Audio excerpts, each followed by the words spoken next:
Ok, Sì. cosa abbiamo sul piatto come Allora prossimo adesso disco? facciamo un po' un balzo in avanti e entriamo un po' nel vivo di quando ero più consapevole, perché negli anni 80 ero troppo piccolo, però qua siamo credo nel 91, 92, poi vediamo Yeah. meglio sulla copertina, sì, sul centrino. E ero fuori con gli amici in bicicletta per le strade di quartiere così e c'erano i ragazzi diciamo, più adulti di me che comunque avranno avuto sì 20 anni, 22 anni così all'epoca e sentivo che veniva fuori dalle casse dei loro mega audiocast stereo.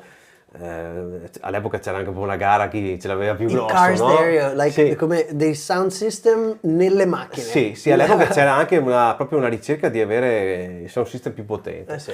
E tra i primi dischi che mi è capitato di sentire che questi ragazzi li avevano su queste, perché erano proprio le Oh cassettine, man!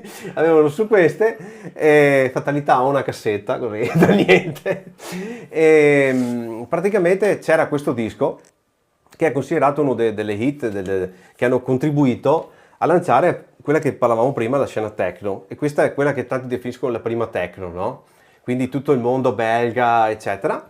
E questo è un disco mito in assoluto, tutti quanti, invito anche specialmente i più giovani che stanno seguendo a riscoprirlo, perché queste sonorità stanno tornando tanto anche sulla techno attuale, che si rifà molto alla prima techno, quindi siamo nei primissimi anni 90. E questo è scusate, LA Style con James Brown is Dead.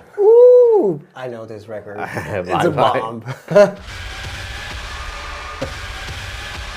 Anche qui, se ascolti bene, ci sono un paio di suoni che poi sono stati campionati e ricampionati e ricampionati Assolutamente. in mille salse diverse. Ecco, questo qui, tra l'altro, si lega un po' come sonorità a quello di cui parlavo prima, proprio, Sì. no? Quelle sonorità un po' più hard, no? Che Sì, anche se arrivavano- non era così cattivo, cioè nel senso, Anche se questo non era tra i più cattivi, tra i più assolutamente. cattivi, Sì. sì. Ecco, sì, non parliamo magari di label, non so, tipo Bonsai Records, lì vai proprio a sfociare, no, in Sì. tutto quello che erano imprinti molto più C'era hard incisivo. thrash o quasi hardcore certi dischi, Yeah, sì. definitely. Sì. Perché questo disco qua all'epoca avevo dunque 12 anni, 11-12 anni, sentirlo così è stato un urlo Yeah. che mi ha fatto svegliare, ho detto ma che musica è questa? Cioè, penso che sia stato simile a un po' il fenomeno del rock and roll, no? Nel senso sono quei dischi un po' di rottura, proprio parlavo prima di cambiamento generazionale,